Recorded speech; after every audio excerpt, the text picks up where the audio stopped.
Pues creo que ya estamos todos listos y listas. Voy a bajar esto, voy a tener el chat acá cercano. Hay 12 de 17, creo que está bastante bien. Vámonos con lo siguiente, porque la idea del día de hoy va a ser precisamente, hola, buen día, va a ser revisar los tipos de enfoque de la investigación, que básicamente es desde dónde parte él o la investigadora al momento de planear el tipo de investigación, que pueden ser los deductivos o los inductivos. Inductivos principalmente se les reconoce como los estudios más cualitativos que vienen de lo particular a lo general, es decir, la experiencia particular tal vez de discriminación hacia personas o hacia adolescentes LGBT, hacia adolescentes trans, para precisamente de alguna manera conectar con una experiencia más global que viene siendo la misma experiencia de discriminación. O deductivos que partimos de lo general para explicar lo particular. Por ejemplo, pudiéramos hablar de los trastornos de ansiedad que viven las personas que están en confinamiento, ¿no? Entonces ya después, acuérdense que veíamos las diferencias entre universo, población y muestra. A eso es a lo que se refiere, al deductivo, que tenemos nuestro universo de población, tenemos nuestro universo, población y muestra. Ahí está, deductivo, de lo general a lo particular. Y lo otro es de lo particular a lo general. Entonces, eso nos va a guiar bastante para comprender desde dónde partimos nuestra investigación. Luego, entonces, tenemos esta parte importante que es el diseño. En el diseño de la investigación partimos de los siguientes elementos, ¿no? El plan, la estructura y la estrategia que conciben para contestar nuestra pregunta básica, ¿no? Nuestra pregunta de investigación y controlar la varianza. Ahorita voy a hablar un poco más de la varianza porque no en todos los casos, aunque parecieran diseños cuasi experimentales, se ocupa la varianza, ¿no? Entonces, el plan, hay que recordar, es el esquema general de la investigación. Cuando estamos elaborando nuestro procedimiento, estamos contemplando diversos elementos que precisamente nos van a ayudar para ir cuadrando cada uno de los puntos de nuestra investigación.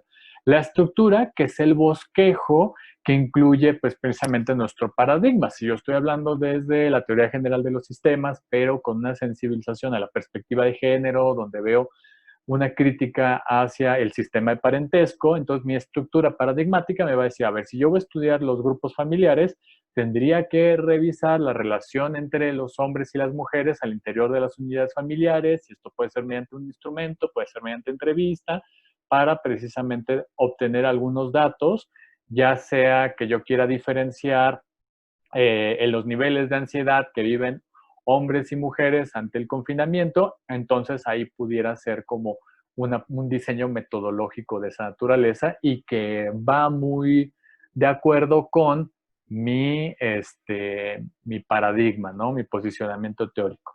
La estrategia es la metodología que se empleará para alcanzar los objetivos de esta investigación. Se acordarán que hicimos un pequeño análisis de objetivos que tienen que estar planteados según Bloom, como por ejemplo que tienen que estar en infinitivo y a futuro. Se analizará, se comparará, se observará. Entonces son verbos que están en infinitivo y están en futuro. Ya cambian cuando hemos terminado la investigación y entonces se pone en infinitivo pasado. Se observó, se comparó, se comprobó, ¿no? Entonces son algunos de los verbos que se utilizan en las investigaciones.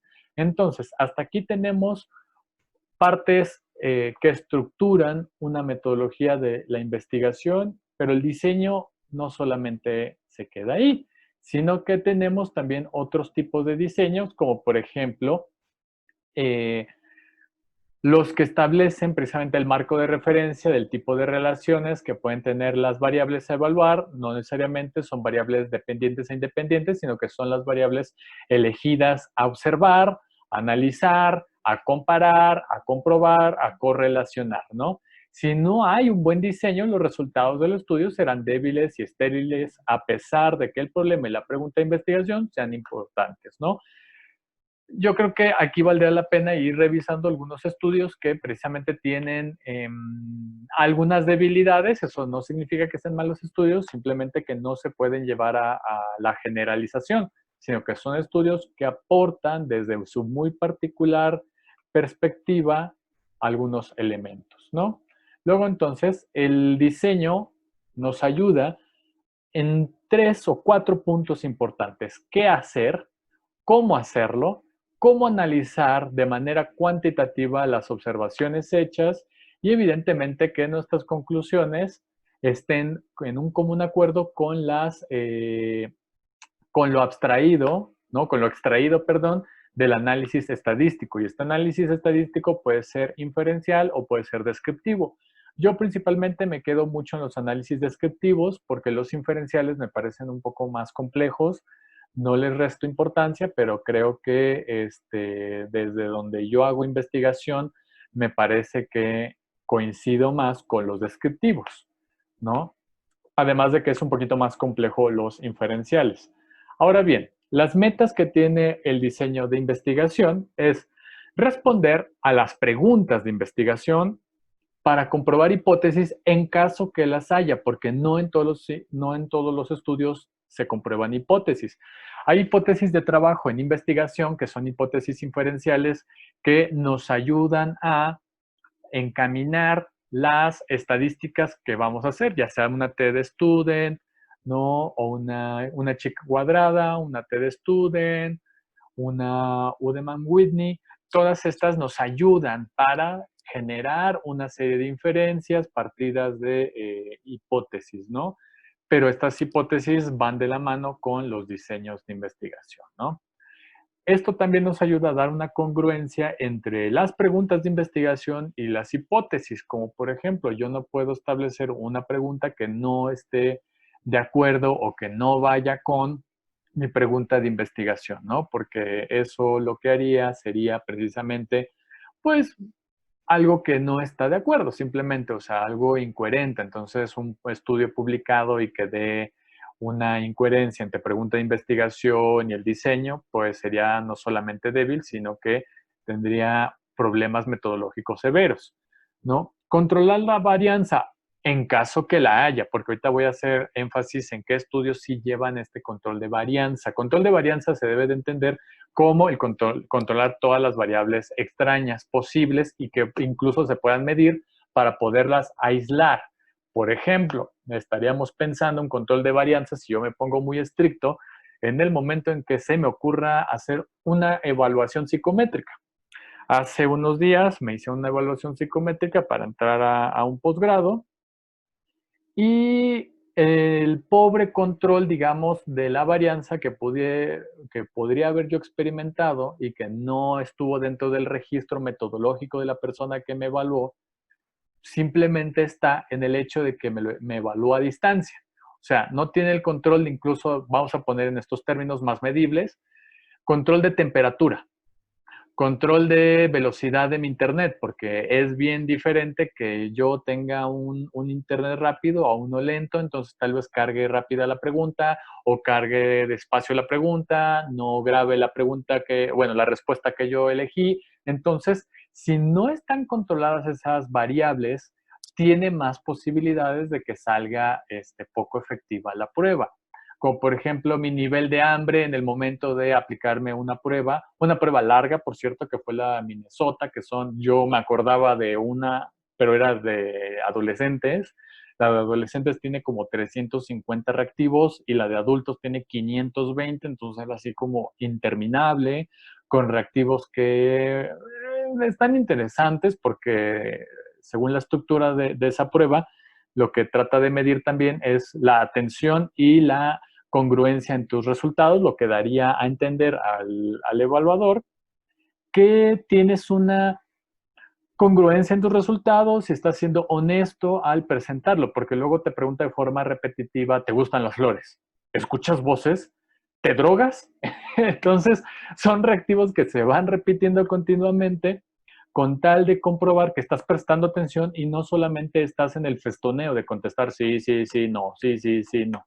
Porque en dado caso, si yo contesté en la anterior falso, pero luego pongo verdadero, entonces ahí se podrían ver que en esta repetición de reactivos estoy yo falseando la misma prueba. Entonces, a eso es a lo que va con esta parte como de los diseños, el control de la varianza, que son todas las variables posibles que pueden estar presentes y tienen que estar controladas. Insisto en esta parte de temperatura, quizás el hambre, el horario, porque por ejemplo una de las pruebas que me aplicaron una que se suponía que iba a ser a las 2 de la tarde y por error de ellos, ya no sé si interpretarlo como en términos de también estábamos midiendo eso, ¿no? Como mi nivel de paciencia, porque me apartan el día jueves a las 2 de la tarde y a esa hora no estuvo mi prueba.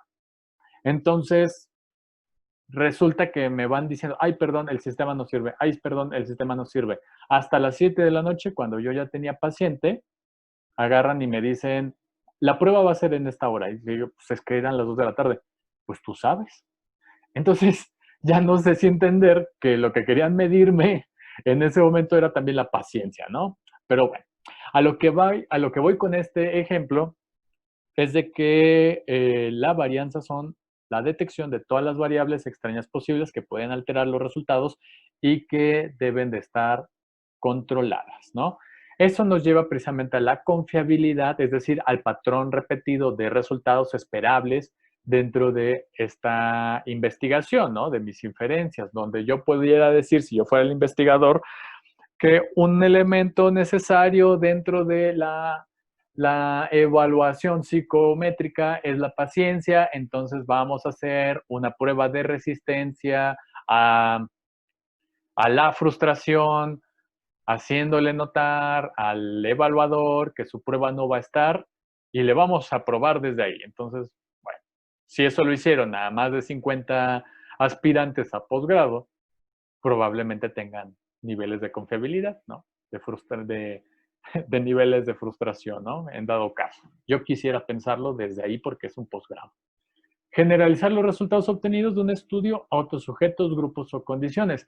Esto ha sido muy cuestionado porque esta búsqueda de la generalización lo que hace es invisibilizar las diferencias que tienen cada uno de los grupos. Si bien las generalizaciones nos ayudan para poder entender varios procesos, hoy en día es totalmente cuestionable porque incluso en estas mediciones que se han hecho continuas sobre el COVID, no es de la misma forma, no va a reaccionar de la misma manera una persona de China a una persona de Estados Unidos, a una persona mexicana, porque si comparamos los resultados entre estos tres sujetos, los niveles de exposición al riesgo son diferentes, los niveles de acceso a la salud es también diferente, el acceso a la alimentación es bastante diferente. Entonces podríamos ver que las diferencias pueden hacer que mis resultados sean totalmente sesgados, ¿no? Sesgados en términos culturales.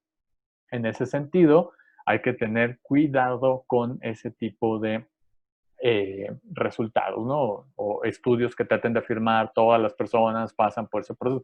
Por eso no encontramos una vacuna adecuada, porque la vacuna que se encuentra en Alemania va a funcionar para alemanes, ¿no? Tendrían que ver la variabilidad, es decir, tener un control de varianza en la aplicación de esa vacuna para entender si también tiene los mismos resultados en población mexicana, porque nuestra exposición en términos de alimentación, clima, estrés, acceso a agua potable, a muchas condiciones, va a variar dependiendo cada una de las regiones. Entonces, por eso generalizar se generalizaría precisamente en ese universo población muestra. Diferencia entre diseño experimental y diseño estadístico. Esto es bastante importante porque hay que entender que los diseños estadísticos se diferencian principalmente de los diseños experimentales por contenido, por exposición, por procedimiento. Por ejemplo, pudiéramos decir que el plan experimental lo que ayuda es a responder preguntas de investigación, relación causa-efecto. ¿Qué efectos tiene en los niveles de ansiedad y depresión la vacuna contra COVID, ¿no? En un universo de adulto, en una población mexicana, con una muestra de 100 individuos. Ajá. Entonces ahí podemos ver en ese diseño muy particular la respuesta de qué efectos tiene X con Y. Principalmente están diseñados en ese orden, qué efectos tiene A sobre B, ¿no? Controlando toda la varianza, peso, edad, localidad, acceso, ingreso económico, alimentación, tipo de agua consumida, entre otros. Por eso hacen estos diseños, incluso uno más cercano es la toma de muestra sanguínea, que nos piden que vayamos súper temprano en ayunas para que controlen la mayor cantidad de variables extrañas, como por ejemplo lípidos, azúcares, gérmenes, no lo sé, no soy laboratorista, ¿no? Una serie de minerales en sangre. Por eso vamos en ayunas para que haya un mayor control de varianza. ¿Por qué? Porque si yo no voy en ayunas y comí algo, puede que mi resultado incluso diga que soy diabético cuando no lo soy. Es que en la mañana me comí una concha riquísima y tenía esta capa enorme de azúcar, entonces va a elevar mi concentración de azúcar en sangre, entonces ahí se puede decir que el estudio de sangre salió fallido porque este, tenía este error, ¿no? Entonces, entendemos que el diseño experimental responde principalmente a estas preguntas que hablan de relaciones entre variables. ¿Qué relación tiene un tratamiento cognitivo-conductual sobre la depresión? ¿Qué efectos tiene un tratamiento de terapia familiar sistémica ante el duelo y la pérdida de un familiar? Entonces, ahí se podría ver si se hace un estudio cuantitativo o un estudio cualitativo, donde puede ser totalmente un diseño que se les llama investigación-acción, donde el investigador o la investigadora tienen implicaciones sobre la familia, que se vuelven sujetos de conocimiento y que en ese sentido contribuyen a la investigación de ambas partes de una forma horizontal. En este caso, en estudios cuantitativos, estaríamos hablando de grupo control, grupo experimental, que tuve, no lo sé, 10 familias, de las cuales a 5 familias se les sometió a tratamiento de terapia familiar sistémica, siguiendo como todo un guión, todo un script del modelo, familias que están viviendo un duelo y a otras familias se les dejó en lista de espera. Entonces, a las que no se les aplicó ninguna intervención, se les mide antes y después para comparar con el grupo al cual sí se le aplicó una intervención de terapia familiar sistémica para el trabajo con el duelo, antes y después, y comparar los datos, si hubo diferencias o no hubo diferencias en la percepción que tienen de su calidad de vida ante la pérdida de un ser querido. Entonces, ahí podemos ver que tenemos en estos métodos diferencias, ¿no? Cualitativo, parte de lo inductivo, de la experiencia particular hacia tal vez la generalidad, ¿no? O deductivo, que habla de la generalidad, el tratamiento de terapia familiar sobre esta situación, ¿no? De lo general a lo particular o de lo particular a lo general, ¿no? Son complementarias porque también hay estudios mixtos. Yo he trabajado algunos estudios mixtos y me dan la posibilidad de jugar con ambos métodos. Sin embargo, no puedo esperar generar una serie de afirmaciones contundentes porque imagínense, si el cualitativo tiene una serie de sesgos o errores y el cuantitativo también, ahora en mixto, pues se combinan ambos errores y también ambas virtudes, ¿no? Entonces, ningún estudio es preferible, es deseable que no se generalice, que no se diga esta es la verdad, ¿no? Y el diseño estadístico, como les decía, se encarga de la colección de datos, de datos para analizarlos de acuerdo a la escala de medición que haya elegido él o la investigadora. Como por ejemplo, yo quiero saber el nivel de apreciación sobre las intervenciones psicoterapéuticas. De hecho, el cuatrimestre anterior hicimos un pequeño estudio sobre la impresión que tenían las personas sobre los servicios de salud mental en México, sobre todo qué preferían más, el servicio público que el servicio privado y por qué. Y ante esta impresión veíamos que había una cosa interesante. Por un lado decían, es mejor el servicio privado que el servicio público. Pero cuando les preguntabas cuánto estaban dispuestos a invertir en una psicoterapia, decían no más de 350 pesos. Entonces, chinga, entonces, o sea, quieres todo gratis, o sea, quieres que sea bueno, bonito y barato, ¿no? Entonces hay como esa apreciación de que el servicio tiene que ser así excelente, pero que sea muy económico. Entonces tenemos problemas ahí en que la población, al menos la población estudiada, tiene una apreciación un tanto errónea con respecto al valor de la calidad del trabajo. Que yo insisto, hay gente muy habilidosa y muy fregona, tanto en espacio público como privado, pero debería primar un excelente servicio en el servicio público. Lástima que no es así. Pero bueno, entonces un diseño estadístico lo que nos da es principalmente una acumulación de datos para precisamente analizarlos. Y pueden ser poblaciones muy grandes. Y entre ellas pueden haber estudios correlacionales, es decir, que correlacionan la similitud o más allá de la similitud, la cercanía entre una variable y otra. Ajá. Es decir, ¿qué tanto influye el nivel socioeconómico con el nivel educativo? O sea, yo no puedo afirmar contundentemente hay una relación directa. Yo sé, hay periodistas que lo han dicho mal, es un argumento erróneo, entre el ingreso socioeconómico con la calidad educativa, ¿no? O sea, entre más pagues por tu educación, mejor educación, mejor nivel educativo vas a tener. Cuando no es cierto, ¿no? Es una falacia. Entonces, por eso trata un estudio correlacional, lo que único que hace es aparear dos variables para ver qué tan cercanas son. Por eso, uno de sus datos que nos pueden dar estos análisis correlacionales es qué tan cercanos son los datos o qué tan dispares, ¿no? O sea, qué relación tiene, y creo que en algún momento incluso lo tomamos como de a broma, ¿no? Estos estudios espurios que dicen, a las mujeres que les gusta el café son más psicópatas. Y tú dices, ¿qué onda con esa afirmación, no? O sea, ¿en qué se basa? Que los hombres más atractivos la tienen chiquita. Dices, a ver, ¿cómo? ¿Qué hicieron de eso, no? De estudios para afirmar ese argumento. Más bien los tomamos como de acotorreo, que creo que son para eso, pero no podemos precisamente generar afirmaciones contundentes con ese tipo de investigaciones, ¿no?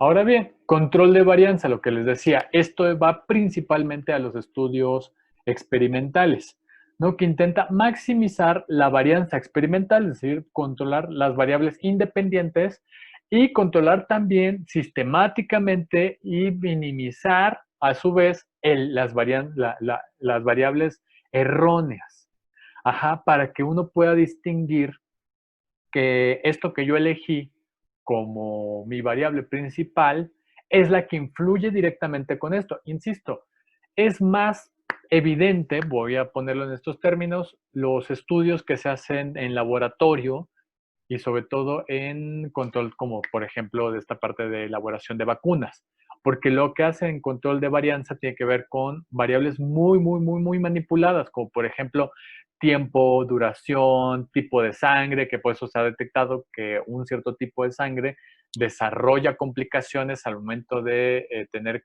el COVID, la enfermedad que genera, bueno, el virus, el COVID que genera la enfermedad del SARS-CoV-2.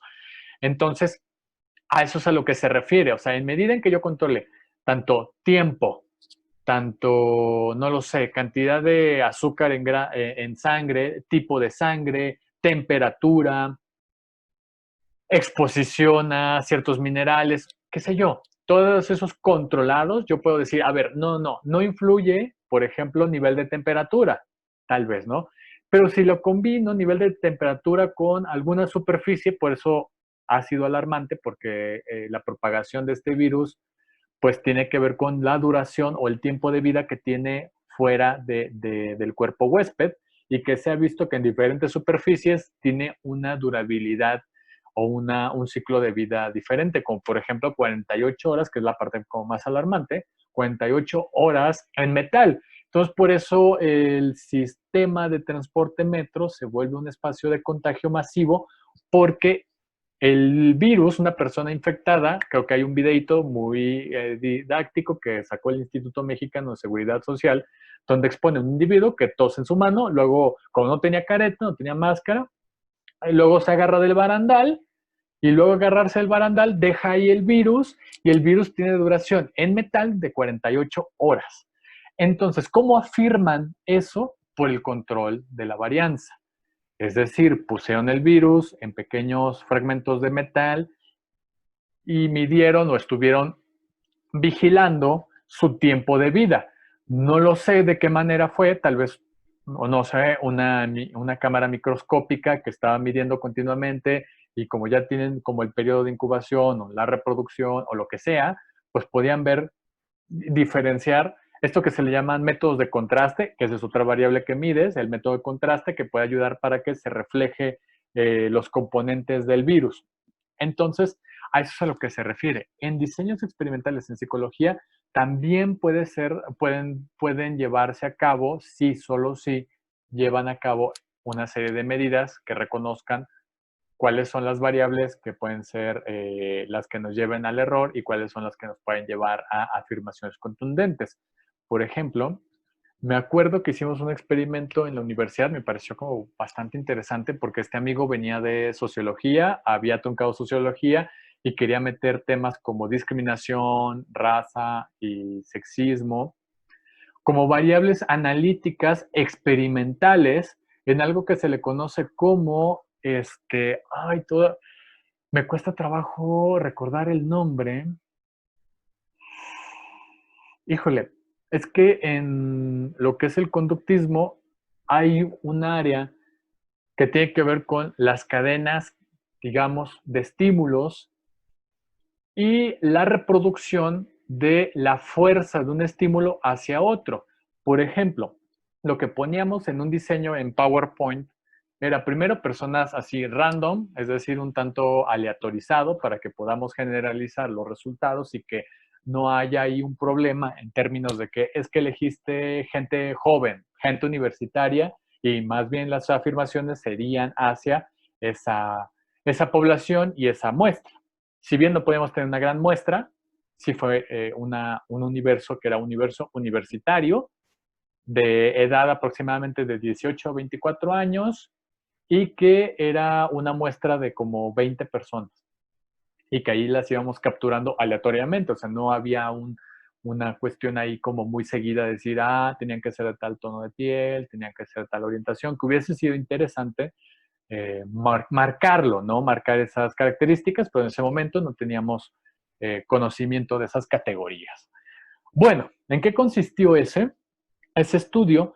Los pasábamos a nuestro laboratorio, allá en la FES Iztacala tenemos un laboratorio de análisis conductual, análisis experimental de la conducta, y en ese laboratorio se les presentaba en una laptop, en un PowerPoint diseñado para tener como tiempos de presentación del estímulo, es decir, se presentaban ciertos estímulos con un lapso de tiempo de 1 minuto aproximadamente, y luego iba asociado con otro. Por ejemplo, se presentaban 3 imágenes.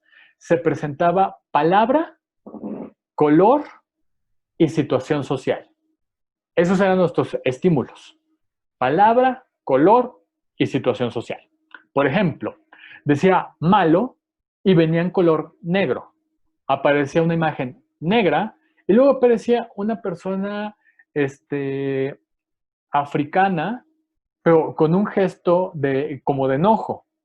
Entonces aparecía palabra, color, situación social. Incluso en situación social, una persona. Y luego, bueno, blanco y una chava caucásica, así casi rusa, muy guapa. Entonces se presentaban estímulos en esa caracterización. Insisto, color, tiempo, situación social, color, tiempo, situación social, donde hablaban de racismo, sexismo, homofobia, así varias.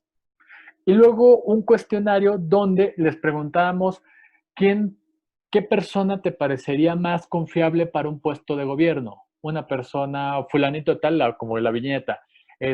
John, bla, bla, bla, es una persona caucásica, blanca, se remarcaba el color blanco, casado con una mujer blanca y que propone, no lo sé, salud familiar. Contra Barack Obama, una persona de origen afroamericano, de color y varias. Entonces veíamos cómo, de alguna manera, sí se asociaban esta serie de estímulos porque se reafirmaban en ese proyecto, porque había personas que inmediatamente no se les había expuesto a esa condición de medición, ¿no? De conductas. Entonces veíamos estas diferencias, ¿no? Entre uno y otro. Y era bastante interesante, ¿no? Y que podíamos ahí, de alguna manera, en ese pequeño diseño, confirmar que sí hay una condición de educación, una condición de aprendizaje mediado por cadenas de estímulos que te llevan a afirmar que es válido discriminar a alguien.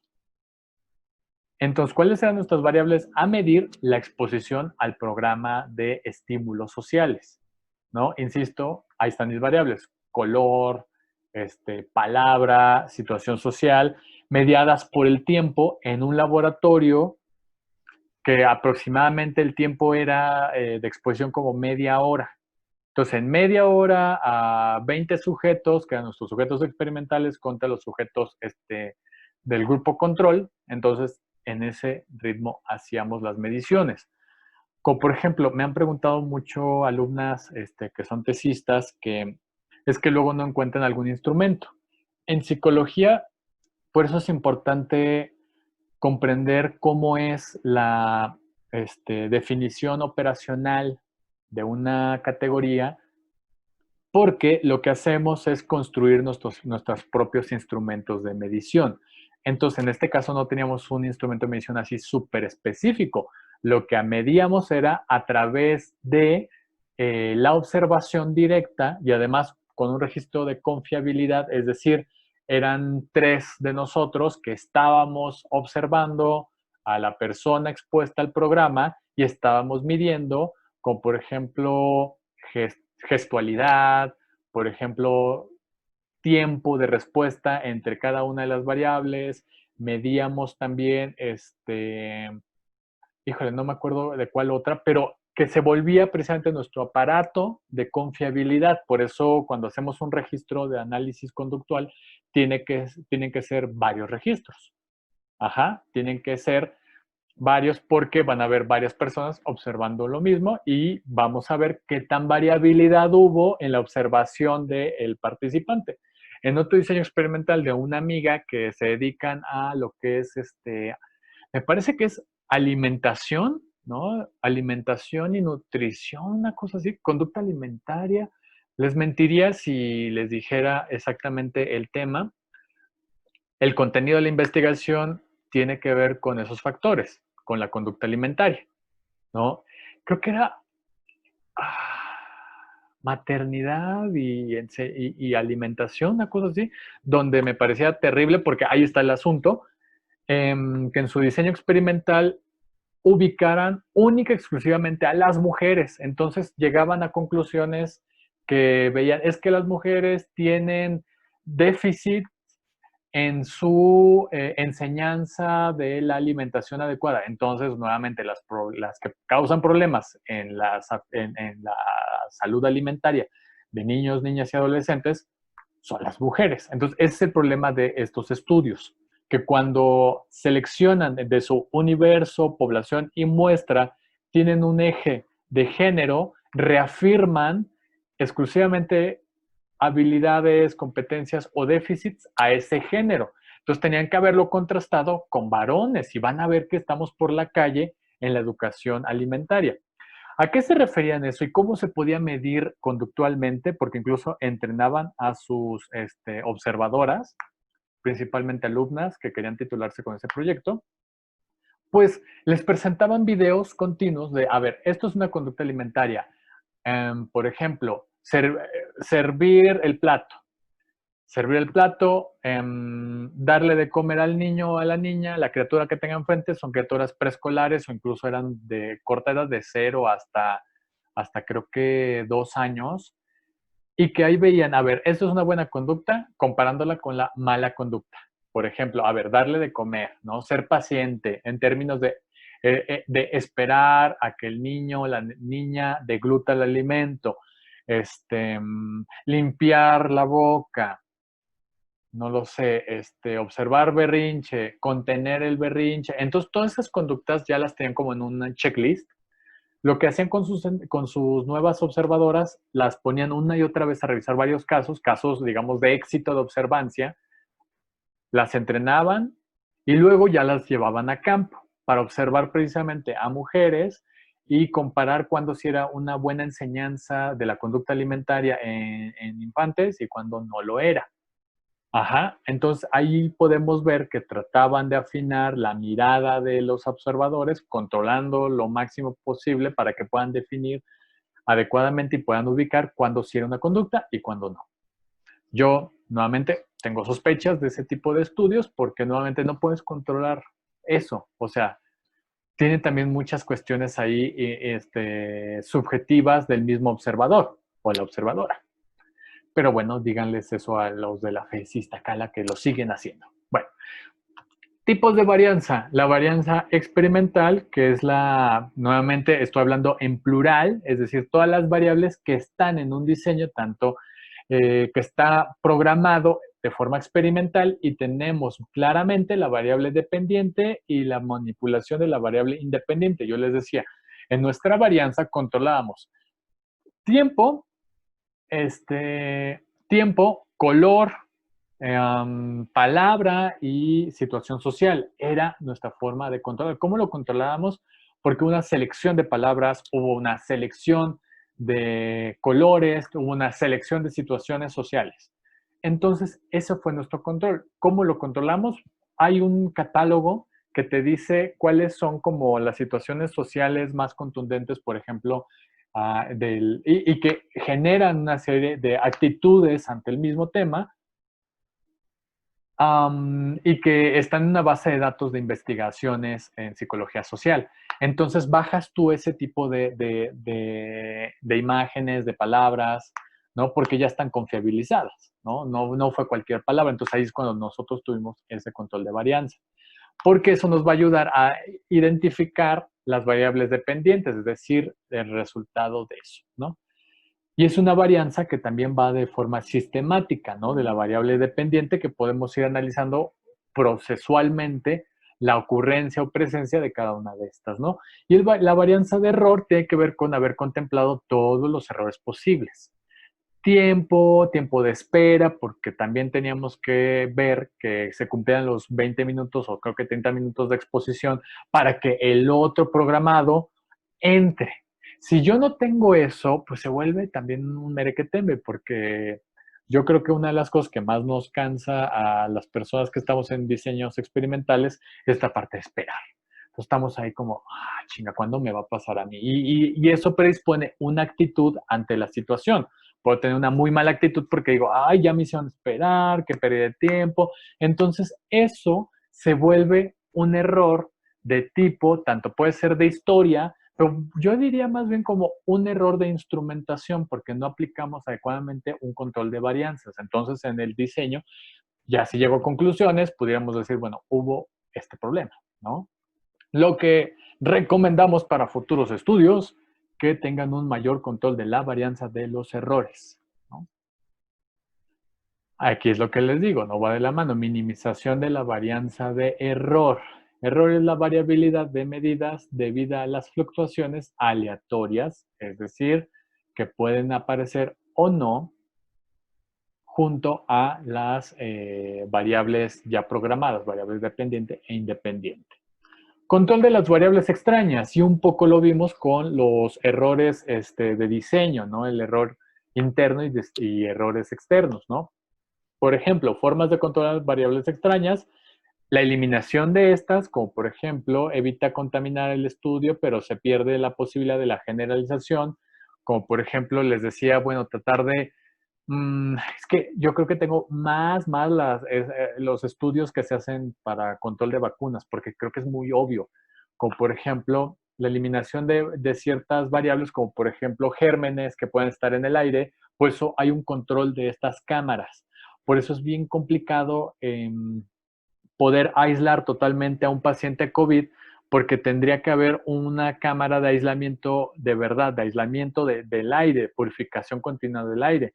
Por eso una de las cosas más alarmantes era ver cómo el INER, que es el Instituto Nacional de Enfermedades Respiratorias, no tenía las condiciones suficientes o las que se puedan considerar a nivel internacional como cámara de aislamiento, donde hay una cámara que precisamente elimina las bacterias en el aire, ¿no? Y por eso utilizan estas, y luego todavía las ropas adecuadas de aislamiento, ¿no? Que viene siendo la cofia, la careta, todo, y por eso ha habido toda esta crisis de salud al momento de decir, es que no tenemos los materiales que eliminan variables extrañas como otras bacterias u otros virus que pueden ser asociados al SARS-CoV-2, ¿no? Luego tenemos la distribución al azar de los sujetos, que es la homogenización de la muestra. La parte de la aleatoriedad nos brinda bastante control, nos brinda una serie de certezas que nos pueden ayudar para precisamente generar una serie de inferencias, ¿no? Introducir la variable extraña como una variable independiente. Ok, esto es interesante porque nos puede ayudar, como por ejemplo, si yo puedo decir, yo pudiera afirmar, a ver, el virus SARS-CoV-2 se parece mucho al SARS, ¿no? Entonces, ¿cuál es el componente? Entonces, a ver, la combinación entre uno y otro, no olvídenlo, me estoy metiendo en una camisa de 11 vainas, yo no soy epidemiólogo, digo, tampoco soy epidemiólogo, tengo bases de epidemiología. Vamos a poner, es que se me ocurrió, variable extraña. Como por ejemplo, a ver, está hablando yo de mi situación con la evaluación psicométrica a la que fui expuesto y que una de las variables que yo puedo identificar como extraña o una variable de error fue la programación de su estudio. Es decir, me lo programan a las 2 de la tarde y luego a las 7, cuando yo ya tenía mi paciente, ahí me manda un mensaje, ya está tu prueba, así para que lo hagas, ¿no? Entonces, si yo quiero volver eso, ese error, una variable manipulable, yo tengo que operacionalizar todo lo que pasó, es decir, tanto el mensaje que me mandan como el tiempo de espera entre las 2 de la tarde hasta las 5 de la noche, para ver los efectos que tiene esta variable extraña en los individuos evaluados. Por ejemplo, lo puedo comparar con alguien que sí se le evalúa a las 2 de la tarde sin ningún problema y tal vez en la área de estrés y ansiedad salga, no sé, normal, ¿no? En términos de que no hay una manifestación clínicamente significativa en sus resultados, a diferencia de los sujetos que nos aplican la de, te voy a evaluar a las 2 de la tarde, pero a las 7 de la noche realmente te pongo la prueba y ahí, papacito, reviso cómo sales de estrés y ansiedad, para comprobar cómo el tiempo media en la actitud que tiene el evaluado. Entonces ahí ya puedo decir, es que sí fue una variable extraña que influye totalmente en la actitud del evaluado, más allá de sus resultados, ¿no? Entonces es ahí cuando tú vuelves de una variable que era extraña, la conviertes en algo manipulable y lo puedes contrastar, ¿no? De eso se trata. Si quieren hacer experimentos locales, lo que pueden hacer es cambios de dieta. Por ejemplo, tenían una dieta a base rica en grasas, ahora cambien a una dieta rica en vegetales, por ejemplo. Que lo prueben, una semana voy a comer chilaquiles, tortas, voy a comer milanesa, pizza, hamburguesa. Y la siguiente, pura verdura, o sea, ensaladas a base de lechuga, a base de berenjena, a base de col, a base de, ¿cómo se llama? Espinaca, por poner un ejemplo, ¿no? Y vean los resultados, ¿no? Si hubo estreñimiento, hubo diarrea, entonces es ahí cuando podemos ir jugando con estas variables. De eso va, pues, el control de las variables extrañas. Les puede servir mucho, principalmente los que van para alguna área de nutrición. Ok, mantener constantes las condiciones durante el desarrollo del experimento, es decir, nuevamente en el procedimiento tendría que haber en específico cómo se planteó cada una de las condiciones, o sea, la condición 1, cuánto tiempo dura, la condición 2, que eso fue lo que hicimos también, ese fue control de nuestra varianza de error. El estímulo tiene una presencia de 30 segundos, lo ves, 30 segundos.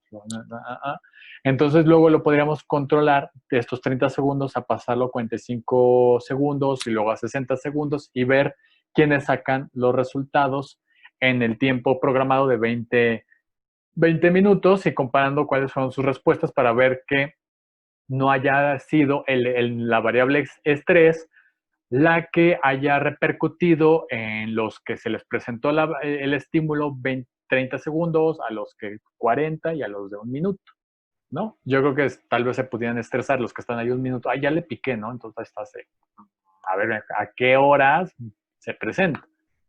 ¿No? El objetivo precisamente de minimizar la varianza del error es reducir en los errores de medición las condiciones controladas, ¿no? Y el incremento de la fidelidad o de precisamente la confiabilidad en las mediciones para que uno pueda decir esto funciona. Se acordarán que en psicometría todos al menos la gran mayoría de los instrumentos, sobre todo los publicados por Manual Moderno, sobre todo el WISE, tanto el WIPSI, el WISE para adolescentes, el WISE 2, creo que ya hay un WISE 4, la verdad desconozco, nos indica que tiene que presentarse en condiciones en que el evaluado se muestre lo más genuino posible. ¿Por qué? Porque tenemos que controlar las variables como, por ejemplo, hambre, sueño, estrés, calor, frío. O sea, todo ese tipo de cosas se tendrían que controlar.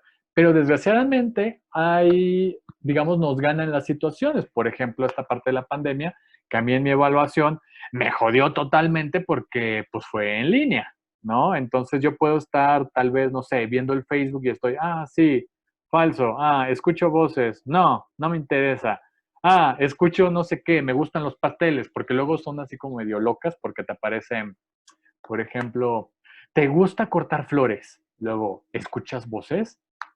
Te drogas. Y luego, te gustan flores.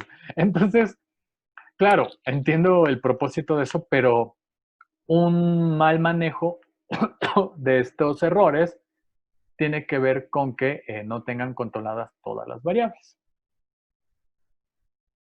Ok, a esto que le llamamos los criterios generales del diseño de investigación, tiene que haber una validez interna y una validez externa. Lo vimos en el primer manual que dice planteamiento del problema y que planteamos esta serie de errores, como por ejemplo, hay una terapeuta cognitivo-conductual que ante una paciente que presenta una ansiedad moderada, le aplicó técnicas de relajación, sin embargo en la semana sufrió un secuestro, este dato no lo sabe la terapeuta. Luego entonces, a las siguientes sesiones, ve que la ansiedad no se disminuye aplicando el mismo método, entonces, por consecuencia, dice que no sirve su intervención.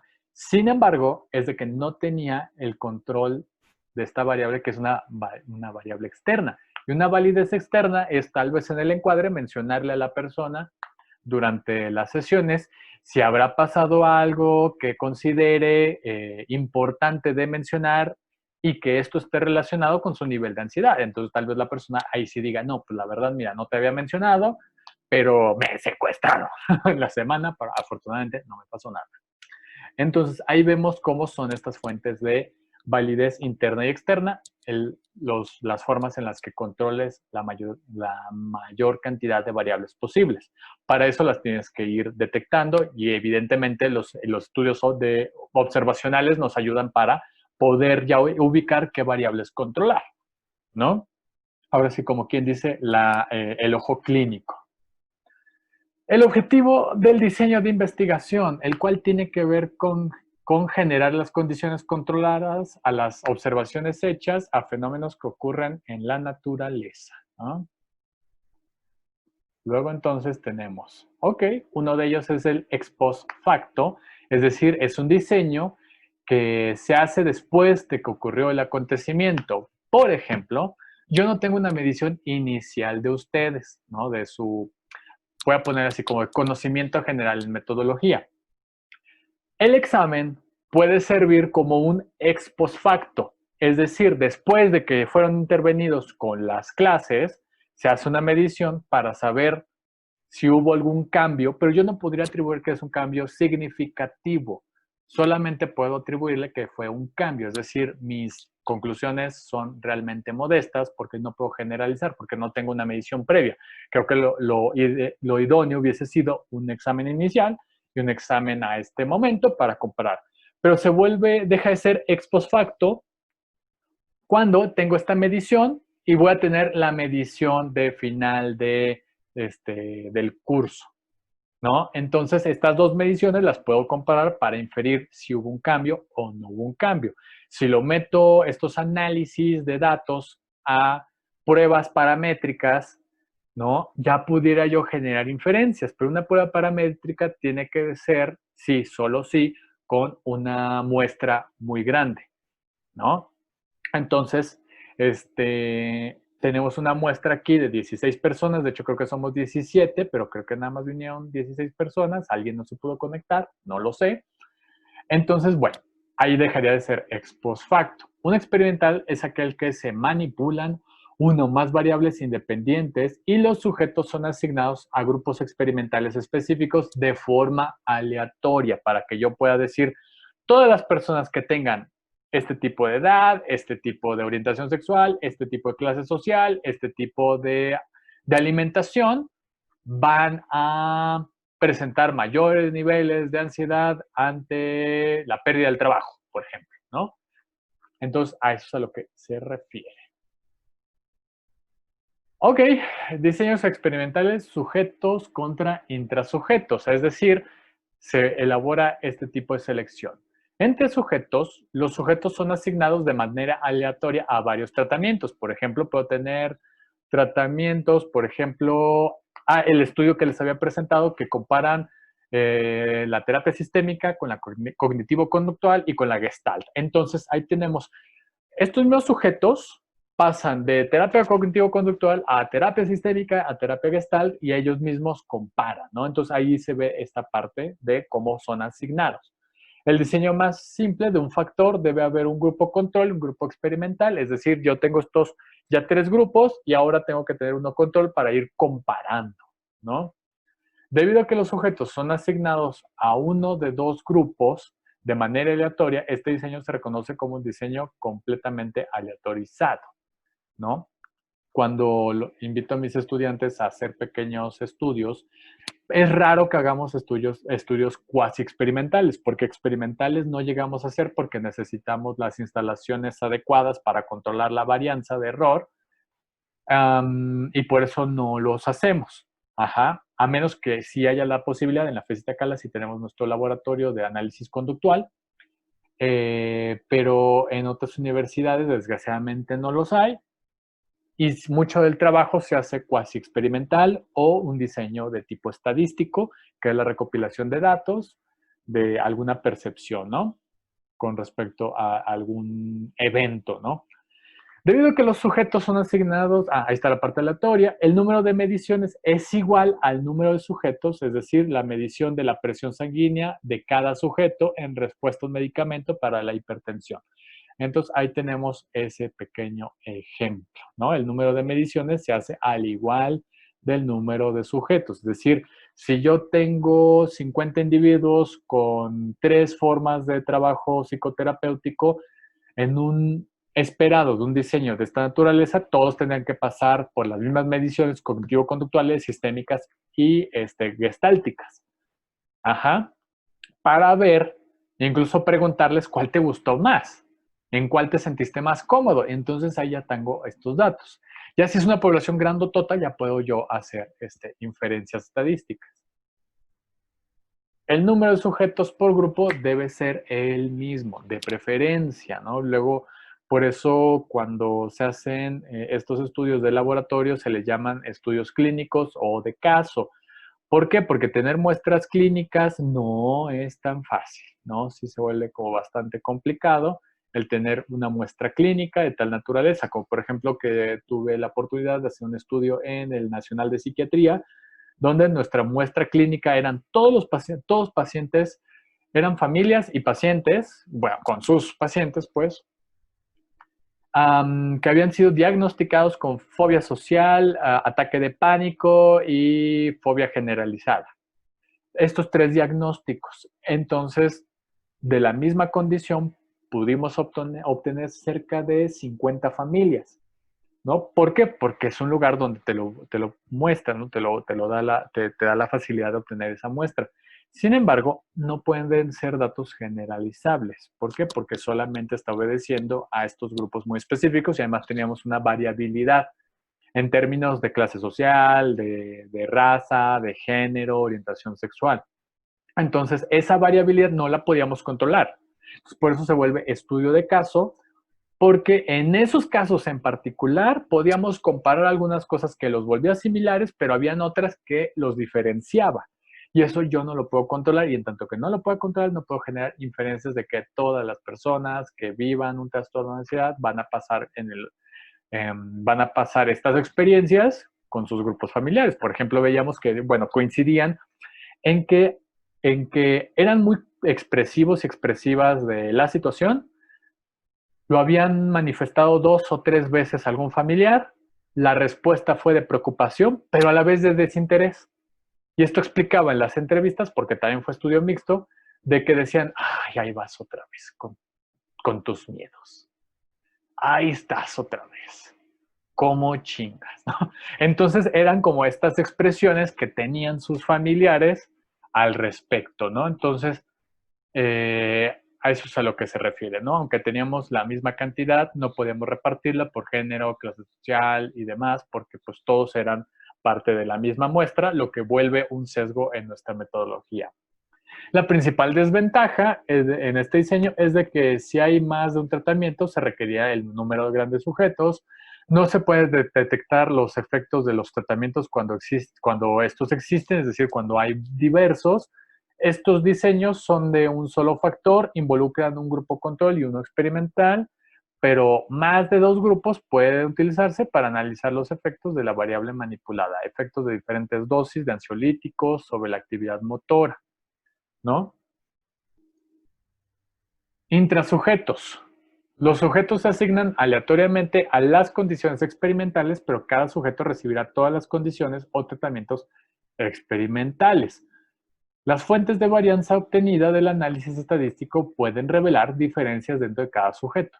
Es por eso que se llevan a cabo diseños entre sujetos. Es decir, si nuestro estudio, como por ejemplo habíamos detectado género, raza, orientación, aunque iban a pasar por el tratamiento cognitivo-conductual y terapia breve sistémica, se hubieran detectado por grupos, es decir, de estas 50 familias, cuántas eran mujeres, cuántos hombres, cuántos heterosexuales, cuántos bisexuales, cuántas personas transexuales, y todos pasaron por el mismo tratamiento, pero tener controlado intrasujeto estas condiciones nominales de raza, clase social, orientación sexual, para poder generar con una diversidad también de inferencias. Es interesante ver cómo las mujeres ante un tratamiento sistémico responden mejor que los hombres, pero los hombres responden mejor a un tratamiento cognitivo-conductual y que pudiéramos generar inferencias relacionadas con el género de los intrasujetos. Pero esto cambia cuando estamos hablando de personas de la diversidad sexual porque no se sienten cómodas cuando un terapeuta cita ejemplos totalmente heteronormados, ejemplos que vienen en el protocolo que les hicimos seguir a los terapeutas. Entonces es ahí cuando podemos ver como estas diferencias intrasujetos, pero en mi caso, en ese estudio, todavía o sea, no teníamos ni el tiempo ni la posibilidad de hacer todo un análisis de esta naturaleza. El diseño de medidas repetidas es un ejemplo típico de este diseño. Reducen la varianza de error debido a variaciones entre los sujetos porque todos tendrán los mismos tratamientos. Es lo que les digo, ¿no? O sea, medidas repetidas es de que teníamos mujeres cis heterosexuales, hombres cis heterosexuales, hombres cis homosexuales, mujeres trans, hombres trans. Entonces, medidas repetidas es de que vamos a repetir la misma aplicación, pero habiendo controlado las diferencias culturales identitarias, ¿no?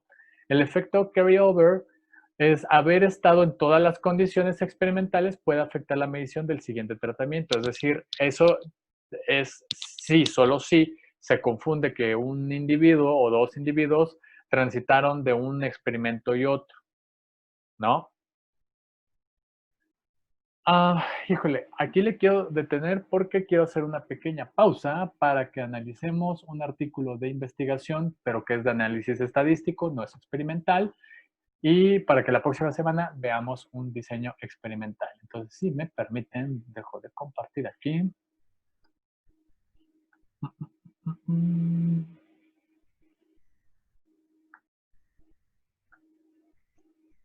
Pantalla, vamos a compartir este y con ustedes, a ver, porque como lo estoy grabando. Listo. Este es un artículo que afortunadamente pudo pasar a la fase de evaluación, es decir, me lo aceptaron para un libro que vamos a publicar por parte de la UNAM. Y siguiendo la lógica del protocolo, les quiero presentar cómo identificar, primero, en un artículo escrito didácticamente, cuál es la diferencia entre introducción, antecedentes, justificación, planteamiento del problema, bla, bla, bla, bla. Ajá. Entonces, la introducción tiene que entenderse como aquella que te mete al tema, aquella que va a exponer poco a poco de qué va todo tu investigación. Aquí se llama formación en la práctica supervisada con terapia sistémica multicultural con perspectiva de género. Entonces, va una introducción. En primer lugar, quisiera reconocer que la terapia familiar sistémica es rica en enfoques técnicos, así como propuestas teóricas basadas en su epistemología sistémica y cibernética. Como sabemos, las formaciones en terapia familiar surgen como respuesta. Entonces estoy dando como una introducción, podría ser como, sí, elementos como antecedente, pero ahorita vamos a ver por qué no puede ser un antecedente, donde va explicando de dónde viene un poco, históricamente en qué se considera, qué elementos tiene, entre otros. Antecedentes, entiéndase como antecedentes como aquello que se ha hecho antes. Ajá, investigaciones previas a lo que yo estoy reportando. En este caso, como me estoy basando más en una argumentación teórica, no presento tantos estudios, cosa que si lo analizamos desde otra metodología, pudiera decir, oh, a ese estudio le falta argumentación, pero es otro modo, ¿no? Ahorita les voy a presentar otro en el que he podido participar. Aunque han habido algunos cambios dentro de los planes de estudio de terapia familiar en México, aún no se han podido incluir temas emergentes para la sociedad actual, como el caso de la responsabilidad de la terapia familiar mexicana en la producción y reproducción de las opresiones y discriminaciones hacia grupos vulnerados, en la política de salud mental y en la práctica psicoterapéutica. ¿Qué se ha hecho antes? Entonces acá un poquito pongo, es otra forma de citar, una anotación al pie de la página. Una hipótesis de este desinterés hacia la política de salud mental pública en México es que la terapia familiar surge inicialmente como una propuesta formativa para médicos psiquiatras, luego como una propuesta, como un producto para ampliar el mercado de posgrados en psicología. Entonces aquí se dan cuenta, ya estoy hablando de antecedentes, ya no es una introducción, ya no me queda en esta parte de que, miren, fíjense que la terapia familiar tiene estos componentes, sino que estoy afirmando, estoy tratando de dar un argumento con base en un estudio previo. Aquí me faltó más bien poner como una cita, se puede corregir porque está en revisión, ¿no? Justificación nos lleva a responder la pregunta, ¿por qué es importante esto que tú estás haciendo? Es decir, básicamente, ¿cómo lo justificas? Bueno, entonces, nuestro campo de formación en la práctica se conectan las reflexiones, aquí me sobró un artículo, se conectan las reflexiones del sistema terapéutico con los sistemas de opresión. Eso implica necesariamente salirnos del pensamiento de Kenneth Gergen para integrar las reflexiones de Sally Haslanger. Ella sí reconoce las construcciones sociales como parte del sistema de opresiones e intersecciones, y aquí va mi justificación al pie de la página. En este momento cabría la reflexión de Kimberly Crenshaw, que explica cómo el género, entonces aquí ya estoy afirmando, es importante por estas razones, ¿no? Porque hay autores que han contemplado demasiado, los han vanagloriado y no se salen de ahí. Cuando hay otros autores y autoras en este caso, como la filósofa Sally Haslanger, que hace toda una revisión del construccionismo social y dice, pues es que a estos tíos les ha faltado una argumentación que declare claramente cómo hay estructuras de opresión. Bueno, planteamiento del problema. Y esto es un poquito más largo porque estoy explicando en qué consiste este programa de formación que estamos haciendo en la universidad, ¿no? En este caso, precisamente estamos hablando, bueno, en una formación como la nuestra, buscamos en un primer momento que las y los estudiantes logren integrar los siguientes elementos que componen la justicia y la injusticia social y su impacto en las y los consultantes de la terapia familiar sistémica en el Instituto Mexicano del Seguro Social. La comprensión, entonces aquí estoy nuevamente, ¡pum!, ya estoy reuniendo mis argumentos para demostrar por qué es importante el tema, cuáles han sido un poquito los antecedentes y en qué consiste, porque aquí lo marco por momentos. En un primer momento, entender esta parte teórica. En segundo, entender las distribuciones justas y equitativas, mostrando algunos trabajos. Tercer momento, y acá llega la parte crucial, que viene con pregunta de investigación.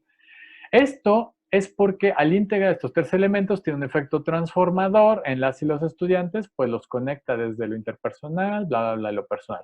Para lograr lo anterior, se ha planteado una metodología la cual logre dar visibilidad a los objetivos planteados desde una terapia sistémica y multicultural. Objetivos. Este proyecto consiste, bueno, lo puse en presente, ya no en pasado, porque sigue vigente este programa, lo estamos trabajando desde la UNAM Iztacala, en una clínica del Seguro Social. Consiste en formar capital humano especializado en salud mental en el área de terapia sistémica multicultural con perspectiva de género. Específicos, conocer síntomas de riesgo para el desarrollo, movilizar recursos familiares, apoyar empáticamente y aparte precisamente combinarlo con la generación de recursos humanos, que esta grandota incluye estas tres específicas, ¿no? Creo que aquí valdría la pena, esta es recomendación para mí mismo, poner un objetivo que dejen claro que es la parte de formar recursos humanos, ¿no?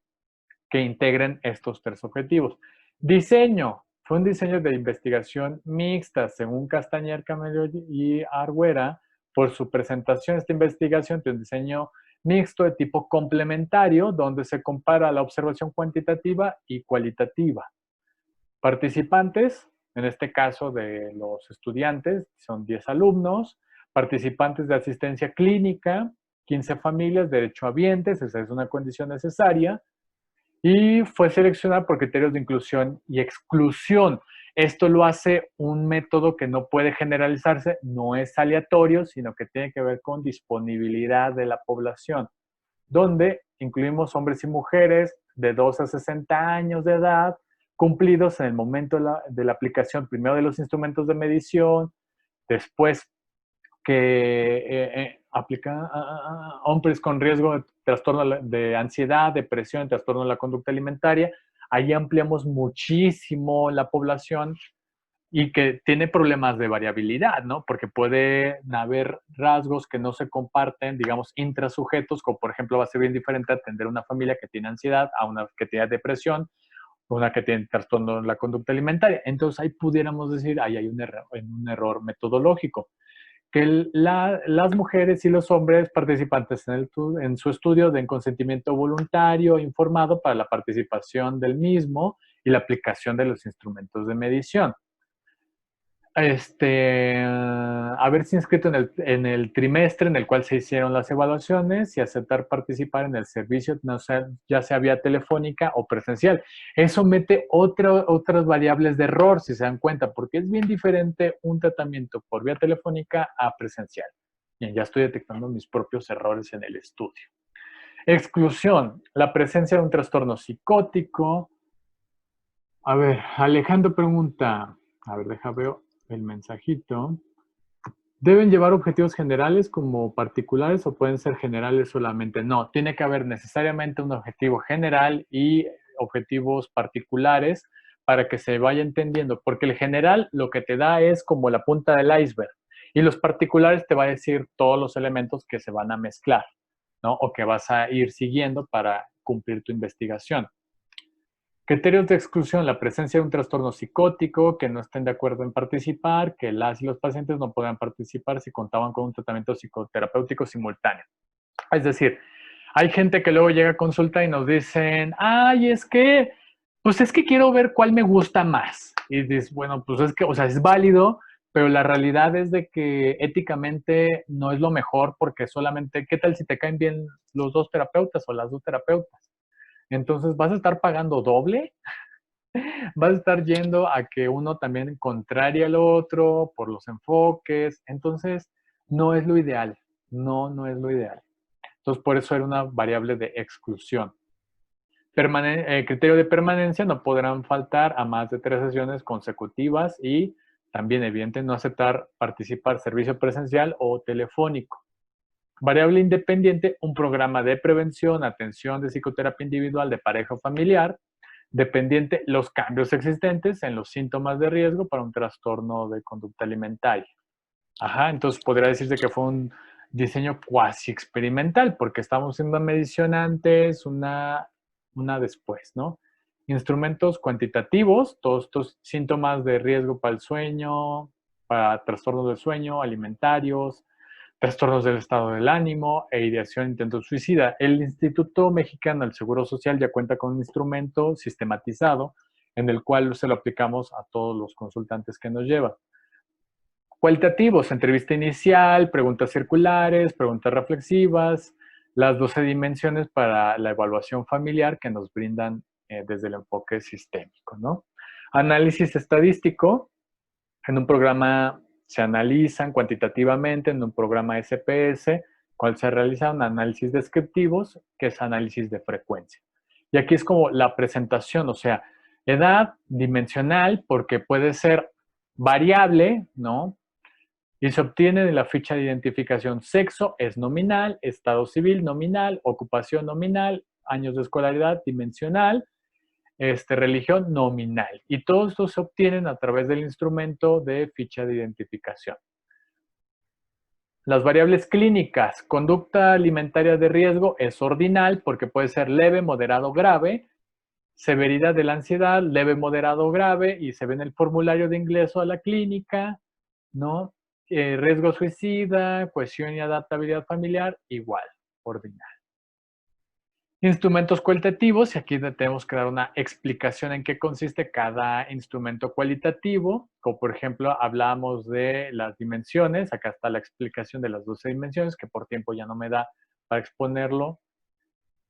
El proceso de las consideraciones éticas para este trabajo, ¿no? Debido a que se trata de un estudio mixto que involucra un tipo de tratamiento psicoterapéutico, puede considerarse como una investigación con riesgo mayor que el mínimo, el cual consistirá en la posible presencia de síntomas ansiosos y depresivos durante el llenado de instrumento de evaluar, así como las actividades a realizar dentro de la intervención psicoterapéutica.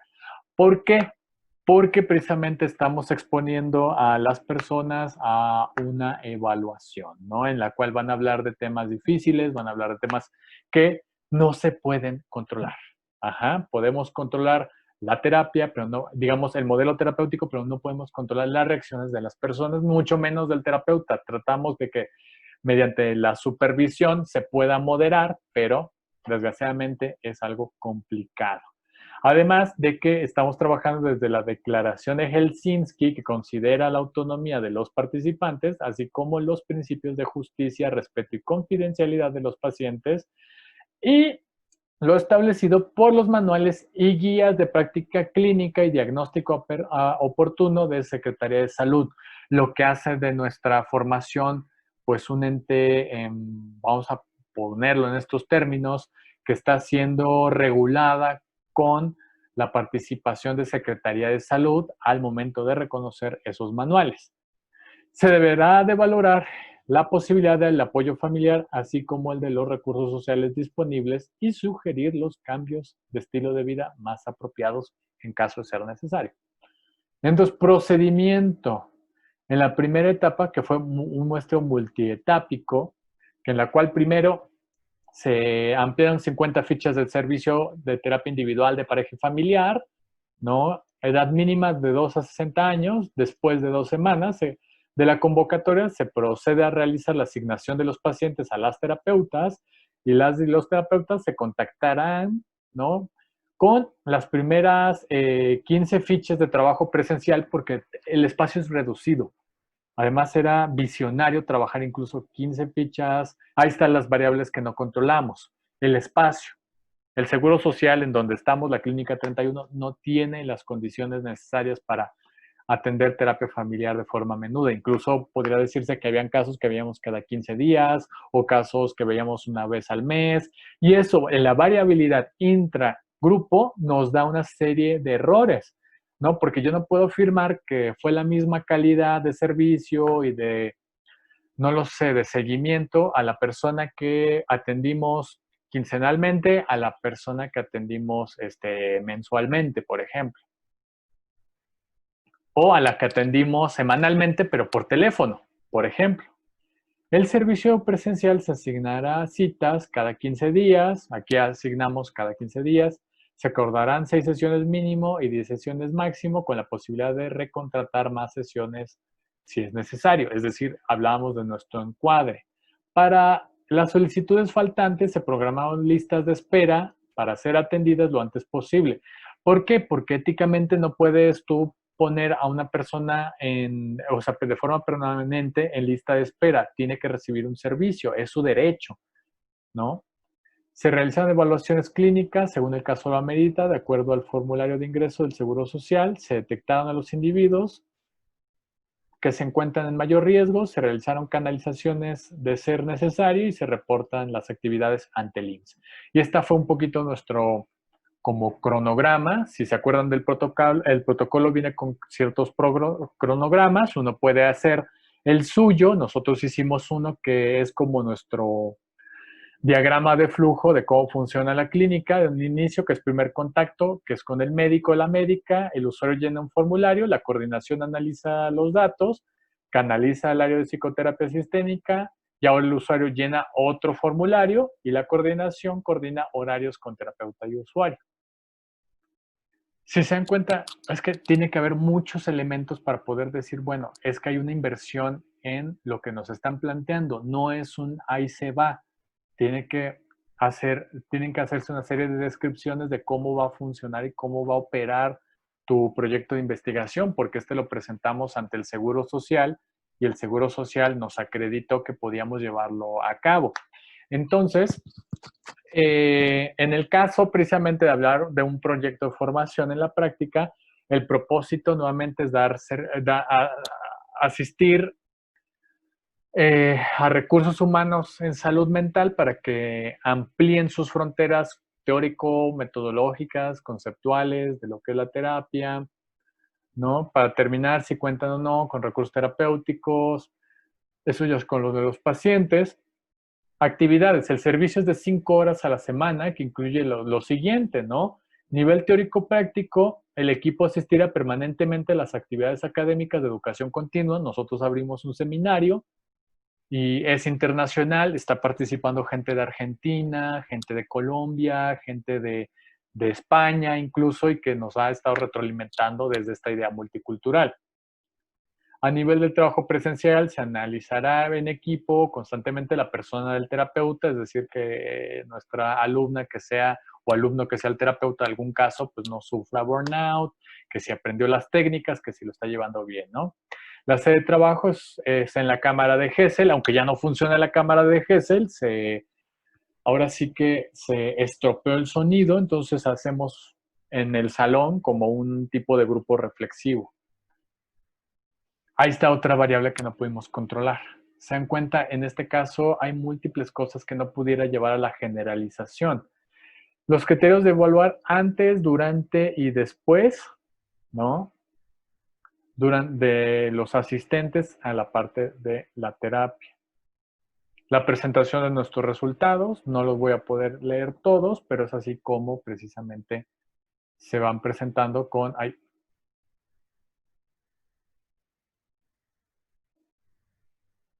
gráficas, ¿no?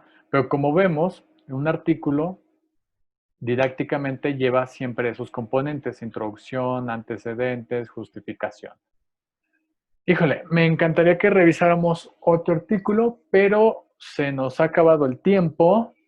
Lo vamos a hacer para la próxima semana. Voy a estar presentando artículo y artículo y artículo, donde cada vez más vamos a estar detectando los componentes metodológicos de cada uno de los artículos para irlos criticando. Incluso esta autocrítica que yo me haría es de que ahora ya puedo ver algunos errores, incluso en la forma en la que se planteó el mismo artículo. Como está en fase de revisión, me va a ser fácil de alguna manera corregirlo sin que comprometa la presencia de este artículo en el libro que se va a publicar. Pero el asunto está que es algo que tenemos que hacer continuamente en los proyectos de investigación, ¿no? No sé si hasta aquí haya alguna duda.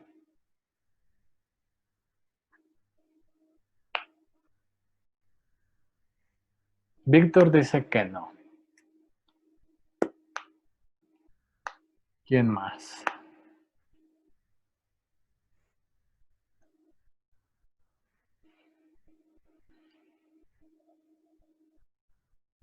Así es cuestión de práctica, es cuestión de estar leyendo continuamente artículos de investigación, pero por lo menos los elementos fundamentales ya los tienen en esta parte de identificar qué es una introducción, qué es un antecedente, qué es una justificación, qué es un planteamiento del problema. Esos son como los básicos y vienen en los manuales, desde el primer manual hasta el que ya estamos, ¿no? Que de hecho ya debió de haberse terminado semana 4, vamos para semana 5 y ya vamos a empezar a trabajar precisamente el libro de Sampieri, ¿ok? Y también revisión de artículos de investigación.